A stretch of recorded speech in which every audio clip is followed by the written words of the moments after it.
은혜가 족한 여러분의 귀한 인생 되시기를 진심으로 소원합니다. 오늘 시간에 우리 모든 성도님들에게 피할 다리가 되어주시고 지켜주시는 산성이 되어주시기를 예수님 이름으로 축원드립니다. 오늘 본문은요, 다윗과 이 사무엘의 만남을 그리고 있습니다. 여러분, 이 만남이 자연스러워 보이세요? 부자연스러워 보이세요? 저는 이 다윗과 이 사무엘의 만남이 좀 낯설고 어색한 느낌을 받아요. 왜냐하면 사무엘이 다윗에게 기름 부었을 때를 제외하고는 한 번도 다윗과 사무엘이 만난 적이 없습니다. 그러니까 무슨 얘기냐면 다윗과 사무엘이 안 친해요. 안 친해요. 친분이 없어요. 그런데도 불구하고 다윗이 지금 사무엘을 찾아옵니다. 이유가 뭘까요? 이유가 뭘까요? 물론 궁극적으로 사무엘은 이스라엘 전체 백성들의 사사이자 제사장이자 선지자이기 때문에 한 번도 사무엘을 만난 적이 없다 하더라도 하나님의 뜻을 묻고자 사무엘을 찾아가는 것이 그렇게 이상한 일은 아니에요. 그건 모든 백성들 다 사무엘을 찾으니까 그 자체가 이상한 것은 아니에요. 그런데도 불구하고 오늘 본문은 좀 어색하다 싶은 것 이유가 바로 뭐냐면 다윗이 지금 사울이 자기를 죽이려고 했을 때에 자기 집 창문을 통해서 피난 도망을 갔는데 어디로 갔냐면 사무엘에게로 갔다는 거예요. 여러분, 근데 그때 당시에 왕궁이, 이스라엘 왕궁이 어디 있냐면 예루살렘이 아니고요, 기브아입니다. 기브아. 예루살렘이 최초로 예루살렘의 왕궁이 세워진 곳은 누가 왕궁을 세웠냐면 바로 솔로몬입니다. 솔로몬 때부터 예루살렘 성이 이제 왕궁이 세워졌어요. 그 전에는 이 사울은 기브아 자기 고향에다가, 그리고 다윗은 헤브론에서 이렇게 시작을 합니다. 문제는 이 기브아라는 곳에서 다윗이 살고 있었던 베들레헴까지는 기브아에서 남쪽으로 15km 떨어져 있어요. 그런데 라마라는 지역은, 사무엘이 살고 있는 라마라는 지역은 기브아에서 북쪽으로 5km예요. 북쪽으로. 이것이 뭘 의미하냐면 두 가지를 의미하는데, 첫 번째는 바로 뭐냐면 다윗은 탈출할 때 처음부터 어디로 가기로 작정을 했다는 겁니까? 집이 아니고 라마 사무엘이에요. 그냥 탈출할 때부터 이미 마음을 먹었어요. 사무엘에게로 가리라. 그런데 집까지 거리는 15km고 라마까지 거리는 5km. 여러분, 5km가 먼 거리입니까? 가까운 거리입니까? 가까운 거리예요. 추격자들이 쫓으면 금세 붙잡힐 거예요. 그런데도 불구하고 자기 집이 아닌 라마로 가요. 사무엘에게로 가요. 왜요? 이유가 뭘까요? 라마가 베들레헴보다 가까워서가 아닙니다. 궁극적으로는 라마를 자기가 숨을 피난처로 삼으려고 간 게 아니에요. 숨으려고 간 게 아니에요. 사무엘을 만나기 위해서요. 왜 사무엘을 만나려고 했는가? 왜 사무엘을 만나려고 했는가? 다윗이 사울에게 이렇게 핍박을 받아서 사울의 죽이고자 하는 위협 때문에 도망을 가는데 어쩌다가 자기 신세가 이렇게 됐는가? 왜 이렇게 됐는가? 자기는 사실 그냥 목동으로 평범하게 잘 살고 있었거든요. 목동으로 잘 살고 있었는데 어느 날 갑자기 사무엘이 나타나서 자기 머리에 기름을 부어요. 그랬더니 어떻게 하다 보니까 골리앗을 만나요. 그러다 보니까 어떻게 하다 보니까 사울이 오른팔이 돼요. 그러다 보니까 어떻게 하다 보니까 천부장이 돼요. 그러다가 여기까지 왔어요. 즉 사울과의 관계, 사울이 자기를 죽이려고 하는 이 모든 일들이 시작이 어디서부터입니까? 바로 사무엘에게 기름 부음을 받았을 때부터예요. 그래서 그는 사무엘에게로 갑니다. 사울이 자기에게 한 일을 다 이야기합니다. 오늘 본문에서 그렇게 말씀하죠. 혹시나 이 고난이, 즉 사울과의 이 갈등이 사무엘을 만남으로써 해결할 수 있는 뭔가 방법이 있지 않겠나라는 마음으로 지금 사무엘을 찾아왔어요. 무슨 얘기냐면 다윗은 지금 이때만 어떻게 잘 해결이 되면 또 다시 사울과 관계가 잘 회복될 줄 알았던 거예요. 그런데 오늘 본문에 보니까 다윗이 사무엘을 만났는데 함께 나요스로 가서 라마라는 행정지구 안에 있는 지역이에요. 서로 다른 지역이 아니에요. 나요스라는 곳으로 가서 뭐라고 말합니까? 사무엘과 다윗이 함께 살았다라고 말씀하고 있어요. 함께 살았다. 즉 무슨 얘기냐면 만나서 하루 이틀 서로 얘기 나누고 말 게 아니라는 거예요. 그게 아니라는 거예요. 같이 몇 날 며칠을 같이 있었어요. 같이 살았어요. 이 가운데에서 어쩌면 다윗은 사무엘로부터 사울에 관한 이야기를 들었을지도 모르겠어요. 만약에 사울에 관한 이야기를 사무엘로부터 들었다면 이런 얘기가 아닐까요? 사울이 사무엘에게 기름부음을 받고 이스라엘 최초의 왕으로 추대되었을 때에 사람들 사이에 눈치 보면서 숨었던 일, 그리고 사울이 제사장만 드릴 수 있는 번제를 드린 일, 더 나아가서 아말렉 족속을 진멸하라라는 말씀에 순종하지 않고 아각 왕을 살려준 일, 그렇게 해서 하나님께 버림받게 되는 일. 그런데 하나님께 버림받았다라는 사실에는 별로 그렇게 신경 쓰지 않고 오히려 이대로 사무엘이 떠나가면 백성들에게 자기가 뭐가 되느냐 하면서 자기는 불순종하면서 백성들에게는 자기가 신앙심 깊은 사람인 것처럼 보이게 하기 위해서 사무엘을 이용한 일,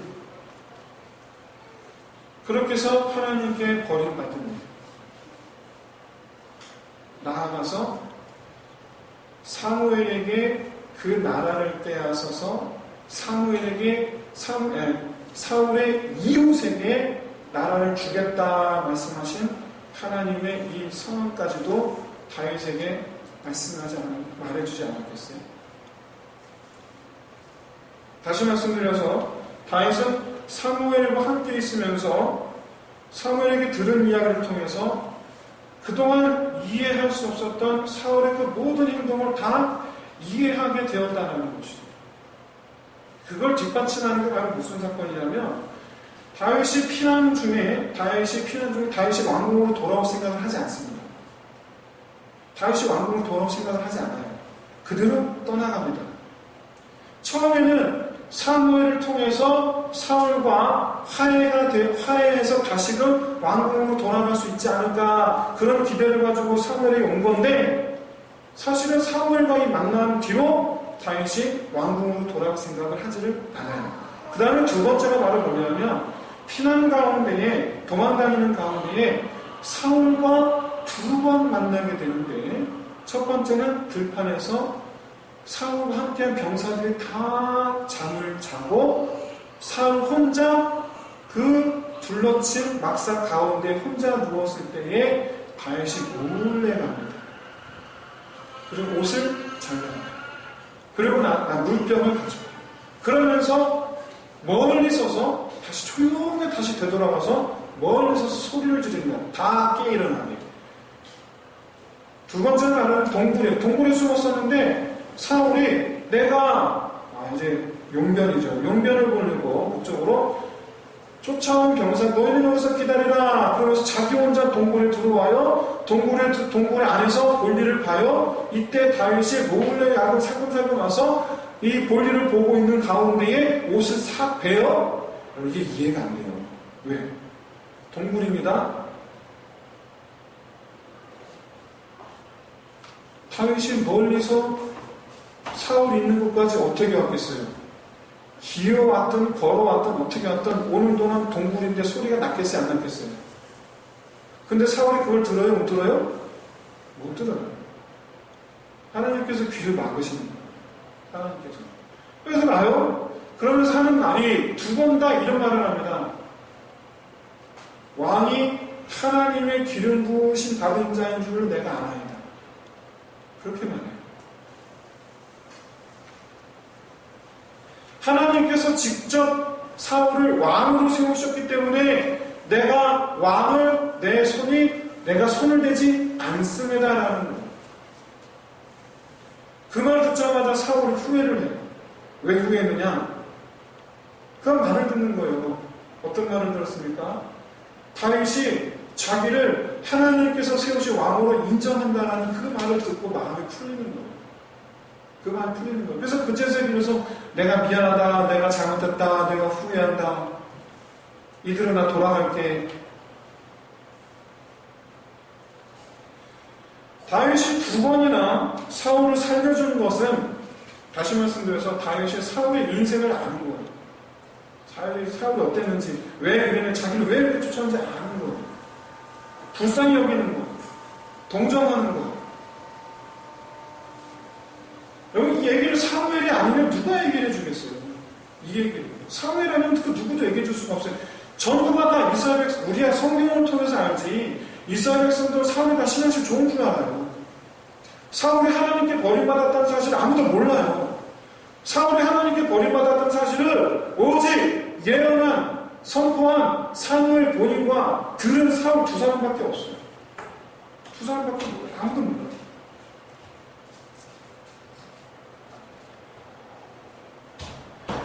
다윗이 사무엘을 찾아간 이유가 뭔가? 라고 우리가 성경을 통해서 정확하게 이거다! 라고 말하기는 어렵지만 한 가지는 분명합니다. 바로 뭐냐 하면 문제 해결을 위해서 사무엘을 찾아가는 거예요. 화해하기를 바라고. 아무리 생각해도 내가 잘못한 게 없는데, 내가 그렇게 생각해 내가 특별히 잘못한 게 없는데 왜 이렇게 나를 미워하나? 왜 이렇게 나를 시기하고 왜 나를 이렇게 죽이려고 하나? 이유가 뭐냐라는 거죠. 그 이유가. 그 이유를 먼저 알아야 되지 않겠냐. 사랑하는 성도 여러분, 갈등에는요 다 이유가 있어요. 원인이 있어요. 근데 그 원인이라는 것을 가만히 살펴보면 이해 못할 일이 하나도 없어요. TV 프로그램 중에 갈등이 심한 부부들을 대상으로 하는 이 상담 치료하는 과정을 보여주는 프로그램 있잖아요. 참 말도 안 되는 사람이 있다는 사실을 저는 그 프로 보고 알았어요. 저는 다 저 같은 줄 알았어요. 밤새 부인에게 전화 한 통 없이 술 마시는 사람. 직장일 때문에 새벽에 들어왔다가 직장일 때문에 새벽에 나가는 사람. 그래서 한 달에 3-4번 얼굴 볼까 말까 하는데 그나마도 가만히 집에 있으면 하루 종일 잠만 자는 사람. 백수예요? 그런데도 불구하고 매일같이 친구 만나서 술 마시는데 정작 술값은 자기가 내요. 그리고 빚내. 카드 들고 그러는 사람. 홈쇼핑 중독돼서 매일같이 TV 보면서 홈쇼핑 주문하는 부인이 있어요. 남편이 집에 들어올 때까지 누워서 꼼짝도 안 하는 사람. 애가 울든지 말든지 신경 하나도 안 쓰고 바깥으로 돌아다니는 사람.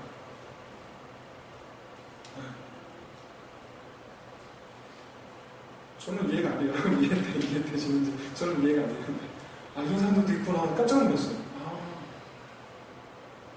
정말 겉으로 보면 이해가 안 돼요. 왜 저러지? 왜 저러지? 근데 막상 그 프로에서 상담 치료에 딱 들어가서 그들 이야기를 들어보면 그래서 그렇구나 알게 돼요.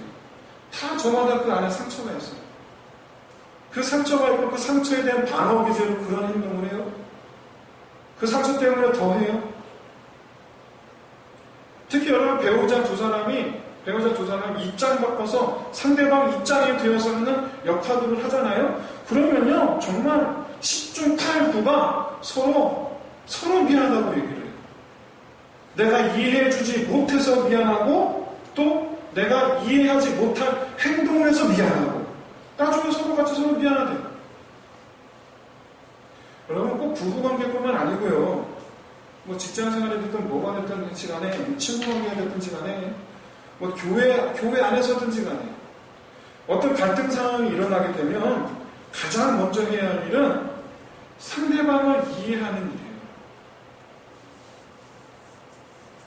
어떤 교회에서 어떤 권사님 한 분이요. 이렇게 매사가 신경질적인 분이 계세요. 매사가 되게 막 비판하고 매사가 막 성도들에게 이렇게 독설하는 독설을 탁 해요. 왜 그러나? 이유가 뭐나? 정말 이렇게 뭐 그분한테 상처받았다는 사람들 표현하고 교회하고 부지기세요. 왜 그러나?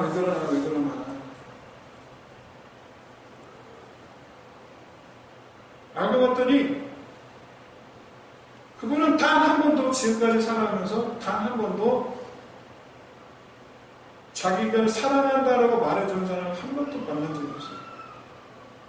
한 번도. 자기를 이해를 받아본 경험이 한 번도 없는 사람이에요. 이해를 받아본 경험이 한 번도 없어요. 여러분, 뭔가 이상하다, 이해가 안 된다, 뭔가 마음이 그 사람 행동이 내가 상처가 된다, 그렇게 우리가 어떤 갈등 상황이 되면, 여러분, 딴 거 다 제쳐두고, 나 상처받았네! 이러고 계시지 마시고, 왜 이유가 뭘까? 그 사람을 이해하는 일을 먼저 하시는 거예요. 하나님께 그 사람을 이해하는 마음을 달라고 기도하면서 그 사람을 내 마음에 품기를 위해서 여러분, 힘쓰셔야 돼요. 그러면, 그렇게 하면 그 갈등 관계가 해결됩니까? 저 여러분에게 질문 드릴게요. 다윗과 사울의 갈등 상황이, 갈등 관계가 해결이 됐나요? 안 됐어요. 안타깝지만. 안 됐어요. 해결이 안 됐어요. 다만, 다윗이 사울의 마음을 이해하고 사울의 마음에 품은 뒤로 맞서 싸우지 않고 그냥 피해 다녔어요. 해결이 안 됐어요. 영원히 해결이 안 됐어요. 그러다가 결국에 사울은 전쟁터에서 전사합니다. 두 사람 화해를 하지 못했어요. 그러면 갈등 문제가 해결이 안 된다고 해도 우리가 상대방을 이해하려고 노력하는 것이 그러면 무의미한 일인가요? 아니, 그렇지 않아요. 내가 그 사람을 이해하고 그 사람을 불쌍하게 생각하는 그 순간부터 하나님께서 내 편이 되어주세요. 하나님께서 내 편이 되어주세요. 물론 갈등 문제가 해결되면 좋겠지만은 그렇지 않다 할지라도 실망하지 말아야 될 것은 하나님께서 내 편이 되어주셔요. 그 사람으로 나를 지켜주시고 보호해 주시고 이 은혜가 저와 여러분의 삶에 함께 하시기를 주의 이름으로 축원드립니다. 다윗은 어쨌든 이 사무엘과 만남을 통해서 사울이 그런 이유를 알았어요. 그런데 이것만이 다윗이 사무엘을 찾는 이유는 아니에요. 왜냐하면 그러다가 사울에게 붙잡히면 아무 소용이 없잖아요. 그렇다면 뭘 믿고 사무엘에게 갔느냐라는 거예요. 뭘 믿고. 불과 5km밖에 안 떨어져 있다고 제가 말씀드렸잖아요. 그 해답이 바로 그 다음 장면에 나옵니다. 뭘 믿고 사무엘에 갔는가? 사울이 다윗이 라마로 도망갔다라는 말을 듣고서 병사들을 보내죠.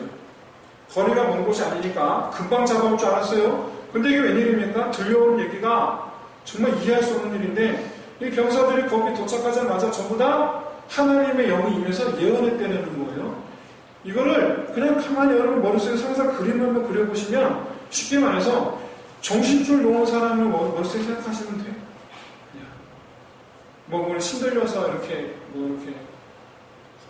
헛말하는 사람 그렇다기보다도 아무튼 하나님의 영이 임해서 예언을 했다. 하나님께서 역사하셨다 분명히 말씀하고 있죠. 하나님의 영이 임했다라고 성경에 분명히 말씀하고 있어요. 아예 대놓고 말씀하고 계세요. 그런데 사울은 3번이나 똑같은 일이 벌어졌어요. 하나님의 영이 임했다. 하나님의 영이 임했다. 하나님의 영이 임했다. 뭘 가리킵니까? 하나님의 영이 임해서 다윗을 못 잡았다. 하나님의 영이 임해서 다윗을 못 잡아왔다. 하나님의 영이 임해서 다윗을 못 잡아왔다. 누가 막았다는 얘기예요? 하나님이 막으셨다는 얘기잖아요. 다윗을 잡지 못하도록 하나님께서 막으셨다는 얘기잖아요. 예언했다는 게 중요한 게 아니에요. 하나님의 영이 임해서 그들이 해야 할 일을 못했다는 게 더 중요한 거예요. 그러면 우리가 상식적으로 하나님께서 막으시는 거 보구나. 그러면 하지 말아야지. 하나님께서 막으시는 거 보구나. 그러면 하지 말아야지.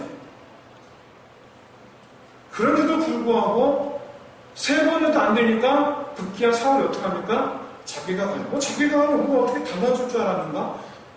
자기가 가면 뭐가 좀 바뀔 줄 알았는가? 안타깝게도 더 심해졌어요. 그 앞서 병사들은요, 전부 다 그나마도 다 그냥 예언만 했죠. 하지만 사울은 어떻게 됩니까? 옷 다 홀라당 다 먹고 왕인데 옷 홀라당 다 먹고 누워서 하루 밤낮으로 24시간이에요. 밤낮으로 벌거벗은 채로 누워서 일어나요. 창피를 당해도 나 왕인데 이래도 왕인데 어떻게 창피를 당하면 이렇게 창피를 당할 수가 있어요? 하지 말라는데 하니까 그렇게 되는 거예요. 여러분 이게 사람의 한계입니다. 사람의 한계예요. 보고도 못 믿어요. 보고도 못 믿어요. 혹시나 내가 가면 달라지겠지 해요. 여러분 최근에 이 미국인들이 트럼프 대통령에게 거부감을 갖는 이유 중에 한 가지가 바로 뭐냐면 창피해서랍니다. 창피해서. 해외 순방 다니면서 행했던 무례한 행동들. 가장 대표적인 건 다 아시죠? 프랑스 대통령하고 서로 악수하면서 힘자랑하는 분이 나중에 보셨어요? 유튜브? 힘자랑하다가 아메리카 서로 막 인상쓰고 이러더라고요. 저는 무슨 유치원 애들도 아니고 그러면서 뭐하나 그때 대통령 둘이서 뭐하나 참 이 트럼프가 그 전에 대통령 선거 때는 악동 이미지였는데 대통령이 되고 난 뒤는 악동 이미지를 넘어서서 이제는 철부지 이미지까지 더 씌워졌다고 언론들이 개탄스러워 창피해 죽겠다고. 여러분 하나님께서 사울 왕을 옷까지 벗기시고 밤낮 24시간 예언하시는 것은 다른 게 아닙니다. 사울 스스로 창피함을 알게 하시는 거죠. 스스로 창피함을 알게 하시는 거죠. 사울이 다윗을 잡으러 라마에 온 거 온 백성이 다 알아요. 그런데 그걸 막으시는 분이 누구예요? 하나님이에요. 막으시는 분이 하나님이시라는 걸 이제는 온 백성이 다 알아요. 사울이 다윗을 죽이고자 하는데 그것을 누가 싫어하신다? 하나님이 싫어하신다. 그러면 이제 모든 백성이 다 알게 됐으면 가뜩이나 백성들 눈치 보는 사울이 그 다음부터 어떻게 하겠습니까? 백성들 눈치 보여서 다윗을 잡으러 갑니까? 못 갑니까? 못 가죠. 못 가는 거예요. 사랑하는 성도 여러분, 우리가 정말 하나님을 믿는다라고 우리가 그렇게 말한다면 하나님께서 보내시는 경고에 귀를 기울일 필요가 있어요. 사사기의 주제가 뭡니까? 자기 소견에 오른 대로 행하였더라가 사사기 주제예요. 하나님께서 막으셔도 내가 하고 싶으면 가는 거예요. 막으셔도 내가 사고 싶으면 사는 거예요. 막으셔도 내가 만나고 싶으면 만나는 거예요. 그러다가 어떻게 됩니까? 창피하게 되는 거예요. 수치스럽게 되는 거예요. 우리도 아이들 키우면서 자식 키우면서 하는 말 중에 부모가 아시죠? 어느 부모든 다 마찬가지 다 똑같다고 그러더라고요. 저만 그런 줄 알았더니 부모가 자식에게 하는 말 중에 제1위가 무슨 말이냐면 안 되는입니다. 안 돼. No. 안 되는. 이게 1위래요. 자식에게 하는 말 1위. 안 돼. 하나님께서도 우리에게 안 되라는 말씀을 많이 하세요. 안 돼. 저희 집 아이는요, 안 돼. 그러니까는 엄마, 아빠는 날 안 사랑해. 그러더라고요. 하지만 여러분, 그게 아니라는 걸 부모는 다 알잖아요. 뭘 알잖아요. 그렇죠. 사랑하니까 안 되라고 그러지. 우리 알잖아요. 그러면 제가 여러분들 질문 하나 드릴게요. 하나님께서 그거 안 돼. 거기 가면 안 돼. 그 사람 만나면 안 돼, 그거 하면 안 돼 라고 말씀하시면 하나님께서 나를 안 사랑하시는 건가요? 안 된다고 하는데도 끝까지 고집피워서 그걸 해야만 속이 후련해질 것 같다면, 그동안 내가 내 아이한테 안 된다고 하는데도 불구하고 끝까지 고집피우고 하다가 결국 내 아이가 당한 일들 한번 머릿속에 떠올려 보세요. 제가 이 마트 가면 이거 뭐야, 그 도보 에스컬레이터 거기다 뛰지 말라고 그렇게 얘기하는데도 불구하고 장난치다가 이렇게 뛰다가 저만 지나서 휙 뒤돌아서서 이렇게 하다가 끝에 딱 걸려갖고 뒤로 헷갈한 거야. 하지 말라고, 뛰지 말라고 해도 결국엔 그렇게 돼요. 결국엔. 오늘 본문의 사울의 모습을 떠올려 보시기 바랍니다. 그렇게 해서 우리가 지금 하나님을 믿는다면 하나님께서 막으시는 것, 하나님께서 싫어하시는 것, 바로 거기서 딱 멈출 수 있는, 그런 결단할 수 있는 저와 여러분 되시길 진심으로 소원합니다. 그럼 다시 본문으로 돌아와서 오늘 본문에서 하나님은 이 백성들의 이 눈치를 보는 사울의 컴플렉스를 제대로 건드렸어요. 언제까지인지는 모르겠지만 최소한 당분간은 사울이 다윗을 붙잡으려는 시도를 하지 못할 것임은 분명합니다. 즉 예언하게 하시고 그렇게 하신 것은 다윗을 보호하시기 위해서입니다. 다윗이 기브와 왕성에서 집보다도 오히려 더 가까운, 그래서 더 위험한 라마를 택한 것은 문제 해결을 위해서이기도 하지만 어떻게든 하나님께서 지켜주시리라 믿었기 때문에 가능했던 행동이에요. 18절 보세요. 라마로 가서 아예 사무엘과 삽니다. 하루 이틀 머무는 게 아니라 함께 살아요. 우리 속담 중에 등잔밑이 어둡다라는 속담이 있는 것처럼 오히려 가까웠기 때문에 사울이 모를 수도 있지 않을까라고 생각했던 걸까요? 아닙니다. 그런 거 아니에요. 왜냐하면 다윗의 얼굴은 공개됐어요. 마치 오늘의 연예인 같은 사람이에요. 온 백성이 다 알아요. 다윗의 얼굴 다 알아요. 설마 아니 사무엘과 함께 사는 동안에 그 마을에서 자기를 몰라보려고 생각한 거 아니요. 그렇지 않아요. 다윗이 억울한 일을 당하고서는 왜 내게 이런 일이 일어나는 걸까? 이걸 어떻게 해결해야 되나? 이런 의문들을 풀기 위해서 하나님의 선지자를 찾아가는데 거기가 하필이면 가까워요. 그럼에도 불구하고 거기 가는 것은 바로 거기에 하나님이 계시기 때문이에요. 거기에 하나님이 계시기 때문이에요. 우리 눈으로 볼 때에는 거기가 제일 위험한 것 같아요. 하지만 거기에 하나님이 계시면 거기가 제일 안전해요. 걸로 가면 안전할 것 같아요. 거기 가면 내가 살 것 같아요. 그런데 거기 하나님 안 계세요. 그러면 거기 가면 죽어요. 거기 가면 죽어요. 여러분, 우리 눈을 의지하지